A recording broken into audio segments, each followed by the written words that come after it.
Good morning. We are very happy to welcome you for this new webinar, which is dedicated to the euro high yield market. For several months now, we have had to cope with a very difficult environment with a high level of inflation, an increase in interest rates, and more recently, a banking crisis in the US and in Europe. In this context, we have asked Marc Blanc and Bert to share with us their view on this specific segment. So Marc, Maud, you manage more than 1,500 million euros in this specific field with different funds. So your view are extremely important for us. My first question will be for you, Maud. How has the market behaved since the beginning of the year and especially during the recent days? Well, the first quarter of 2023 is almost over, and it's fair to say that we already experience and live many macro scenarios, from the recession to the Goldilocks, and right now we're facing a major banking crisis. So we started the year by wondering when the recession will occur in the United States and what would be the depth of this recession. To put it in context, at the beginning of the year, the probability of a recession in the United States was almost at 60% and topped almost 80% in Europe. Nevertheless, the macro data, like the jobless claim, the unemployment rate, the growth data, never shown any sign of weaknesses. Besides this tremendous macro data, the micro data, as for the high yield issuer, are the credit metrics, demonstrate a really good shape. For example, margins are still holding up, leverage is under control, and cash is at all-time high. So all in all, both the macro side and the micro side support a large tightening of spread since the beginning of the year, and this is what it showed you on the graph that is projected. It's the blue arrow. The spread tightened by mostly 100 basis points at the beginning of the year.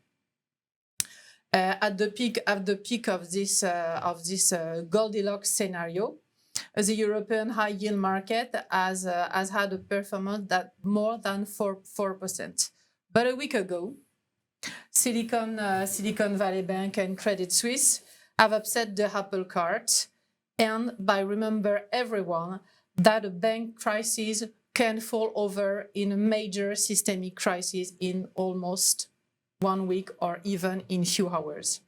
But both central banks and regulators authority and also the big banks have learned from the past, and especially for 2008, and they decided, one, to provide liquidity to the system, and second, to rescue and merge the most systemic bank with the buyout of Credit Suisse by UBS this weekend.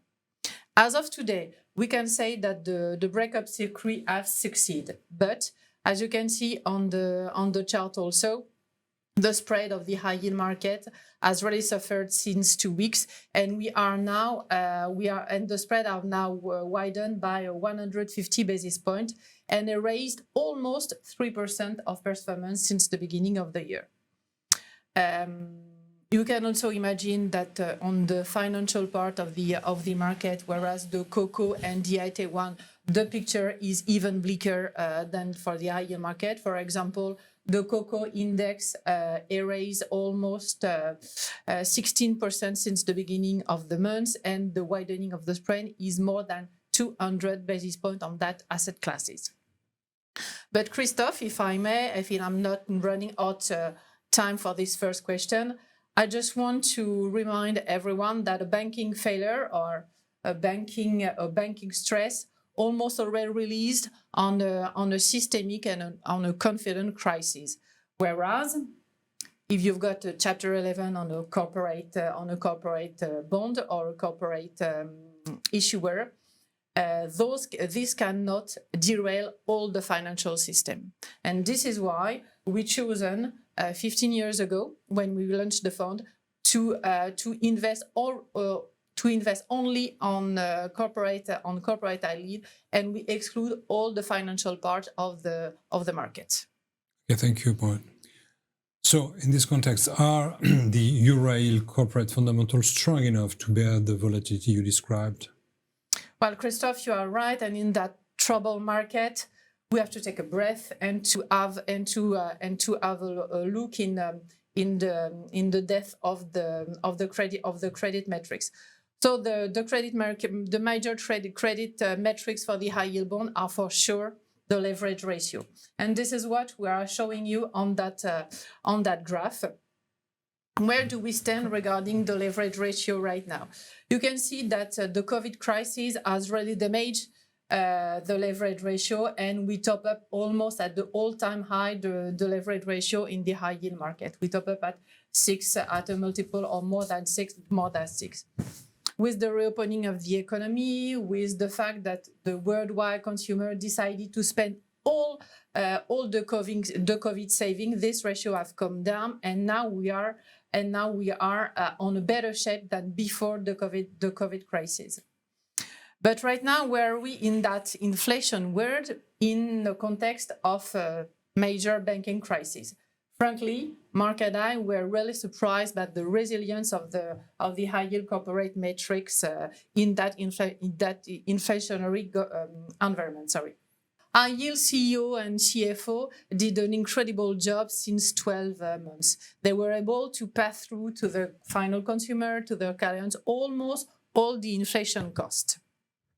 So the scenario fears by almost everybody in the market never happened. The huge margin squeeze never happened, and at the opposite, the management has been able to increase their margins since in that inflationary environment. At the end of last year, and even in this first quarter of 2023, the management almost give us a really bullish, a very, very bullish outlook for the remaining rest of the year. Nevertheless, I have to comment on that. First of all, this bullish statement have been done before the banking crisis, and secondly, some sectors are more vulnerable to inflationary environment, like retailers and mainly food retailers that cannot pass through to the consumer all the inflation. But Christophe, since that event happened, we cannot rule out that there will not be any consequences on the market, on the growth, on the margin, on our high yield issuer, and on the funding. We've heard, for example, yesterday by one of our counterparts that this crisis could, I would say could, but no will, could erase the almost 0.5% of the European growth. So right now there will be consequences, and in the next few days and next few weeks will be crucial in order to know if the consumer and the corporate are still faith on the system, and if the regulators succeed to shore up the market confidence. Okay, thank you very much. So, Marc, in this context, how did your portfolio behave since the beginning of the year, and how is it positioned right now? Yes, as Maud said, really we had two very distinct periods since the beginning of the year. You had a rose-tinted glasses risk-on environment until mid-February, where the market was pushed higher by the low part of the high yield environment, the triple C's, the low bit, the high beta single B names, and in that time the fund underperformed a bit the market because we were considering at that time, and we're still considering, that the visibility was fairly low for the most fragile issuers, and that's why we were a bit underweight that part of the market. Since mid-February, clearly the market was pushed back by higher rates first, and then the banking crisis. And since mid-February, we've done more or less the performance of the market. So year to date, the performance is fairly satisfying. and it allows the fund to be ranked in the top second quartile amongst its high-yield European peers. So on a short-term period, we are ranked second quartile. On a longer-term period, we are even ranked first quartile over the last 3 years. So the performance of the fund is good. How is it positioned today? We are a bit. We have some tilts versus the high-yield market, both on duration and on credit spreads. On credit spreads, we think that at the current level of spreads, as Maud said, you're better off being fully invested in the market. So we are almost fully invested with a beta which is slightly higher than the beta of the market. And on the duration side, we think that given the current level of inflation, given the stickiness of core inflation, we think it's better off to be a bit short duration, being protected against a new rise in interest rates. So a bit short duration, a bit long credit. Thank you very much. So let's maybe go back to this banking crisis and the measures which have just been taken. In this context, what is your outlook for this asset class for 2023? Well, first thing to say is that we need to be very humble in terms of outlook, given that the crisis is really recent, and we don't know what it will happen in macro in general and for risky assets, such as high yield in particular. But once we say that, we think that the main risk in general in the market is decompression, because you have a tightening of financial conditions. So we think that you are better off being in the safest assets in high yield compared to the most fragile names.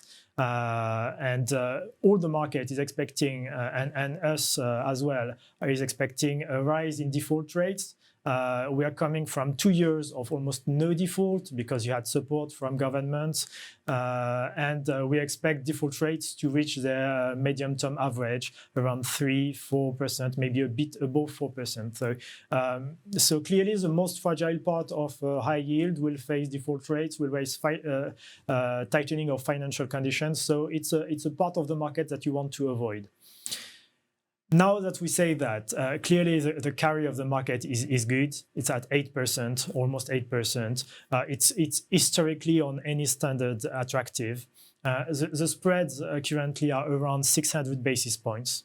And what it means that the break-even spreads, not to be in positive return on a 12-month basis, the break-even spread is 200 basis points higher than when we are today. So we will need a credit spread around 800 basis points in 12 months' time, not to be in positive return on the high yield investment that you would do today. Clearly for us, this is way too much, because a spread at that level, as you can see on the graph, is historically a rare occurrence. It happens in deep recession times, when you go for a hard landing, deep recession, and it's not the central scenario. It's not our scenario today. So our conclusion is that the carry is good.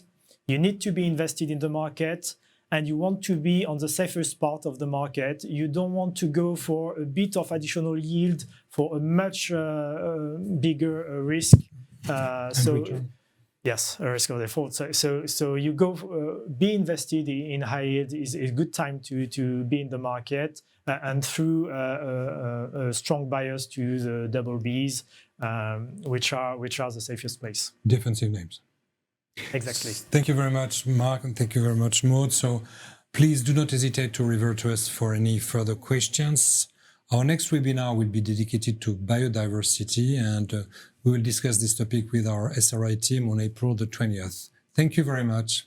Bye-bye.